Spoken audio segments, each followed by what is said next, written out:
welcome to the Deep Dive. Our mission, as always, is to dig into some really compelling material today. That's Chapter 7. And we'll give you that shortcut to the core actionable knowledge. And today, we are tackling, I think, one of the biggest myths out there in personal growth. What's the real secret to self-control? Because, if you're like us, or like the source material says most folks are, you probably think self-control is all about gritting your teeth, right? Yeah. How much willpower can you possibly summon? It's like this daily mental battle you're supposed to win. But what if that's just wrong?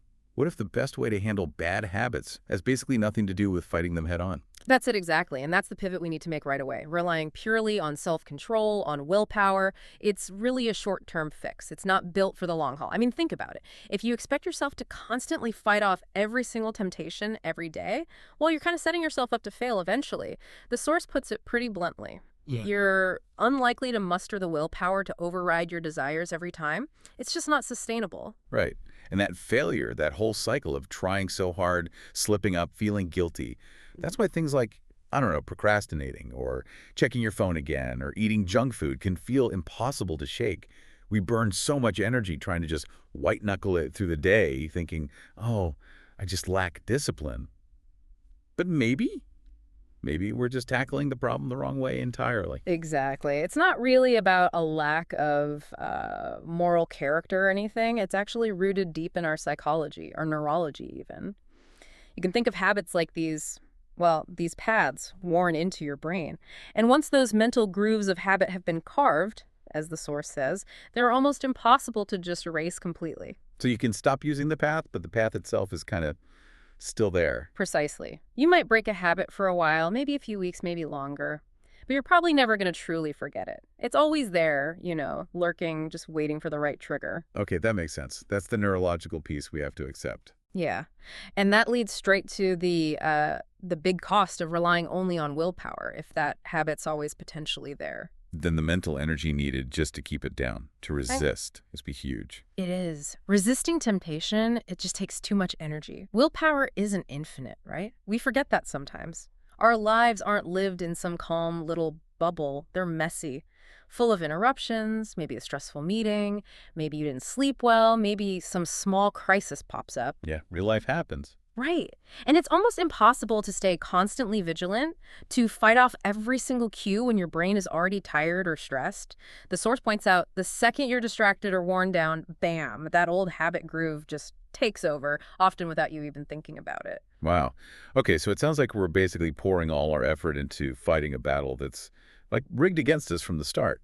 So if trying to be stronger than the temptation is the wrong approach, where should we put our energy? What's the alternative?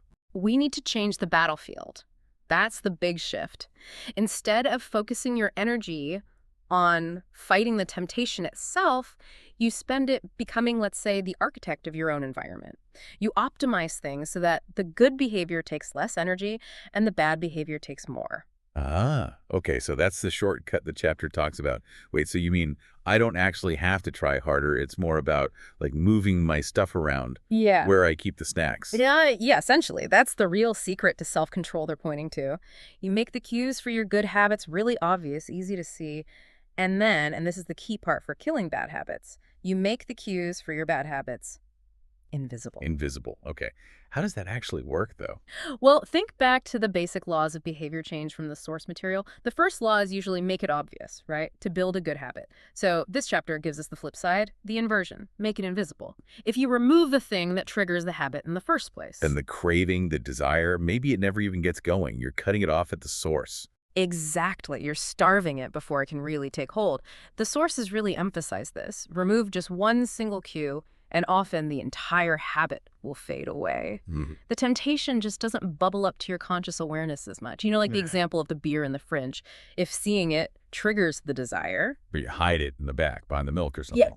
Then when you open the fridge for something else, the trigger isn't there. The desire often just gets bypassed. You've basically outsourced your willpower to your kitchen layout. That leads to a pretty blunt takeaway, doesn't it? That in the long run, we become a product of the environment that we live in. It sounds like the source is saying if your world, physical or digital, is just constantly poking you with bad habit triggers, notifications, junk food right there, easy access to distractions, then trying to maintain good habits in that kind of negative environment is almost impossible. Grit just isn't enough against constant temptation. That's a really common mistake we make, I think, believing we should just be able to function perfectly, even in a flawed setting. But look at the people who seem really disciplined. Often, they aren't the ones with superhuman willpower. They're the ones who structure their lives to avoid tempting situations in the first place. Oh, okay. So they're not constantly fighting battles because they've designed their life to have fewer battles to fight. Precisely. They build a world where doing the right thing is simply easier than doing the wrong thing. All right, let's make this super practical for you, the listener. We've got some great, really simple examples from the source about making these cues invisible. Shows how little friction can make a big difference. Okay, yeah. Let's start with a common one. Video games taking up too much time. So the usual approach is, okay, I'll just play for 30 minutes. But that relies on willpower in the moment. Right, which we've established is tough. So instead, you introduce friction. After you play, you actually unplug the console and maybe even put it away, like in a closet or a drawer. Ooh, I like that. Just the thought of having to get up, dig it out, plug it all back in if you only have like 10 free minutes. Exactly. That little bit of hassle is often enough to make you think, never mind. That small friction barrier stops the impulse before it starts. You've maybe traded, 3 minutes of effort later for potentially hours of saved time now. That's brilliant. Okay, what else? What about distractions like Yeah, the phone? That's a big one for me. huge one. The tip here is incredibly simple, but can be honestly life-changing for focus. Leave your phone in a different room, at least until lunch or during focused work blocks. The source highlights that just the act of having to get up and walk to another room is usually enough friction Yeah. that you just don't bother unless there's a real conscious reason to go get it. You stop those mindless pickups. I've actually tried that, and it's shocking how effective it is. You don't realize how often you glance at it, or it buzzes, or lights up. These tiny, almost invisible cues pulling your attention. When it's gone, poof. Suddenly you've got hours of uninterrupted work. Just because the cue vanished? It's the invisibility of the cue that works. Okay, how about food and drink? Unhealthy choices. Same principle. Want to drink less beer? Hide it. Back of the fridge, crisper drawer wherever you won't immediately see it. Want to eat fewer chips? Don't leave them on the counter. Put them on a high shelf in the back of the pantry. Out of sight, out of mind, literally. Exactly. The data mentioned in the sources shows these small changes in visibility lead to significant drops in consumption. We tend to grab what's easy and what's visible. Makes sense? So put the fruit bowl out, hide the cookie jar. Yeah, Make the good obvious, the bad invisible. you got it. And one more, a digital one.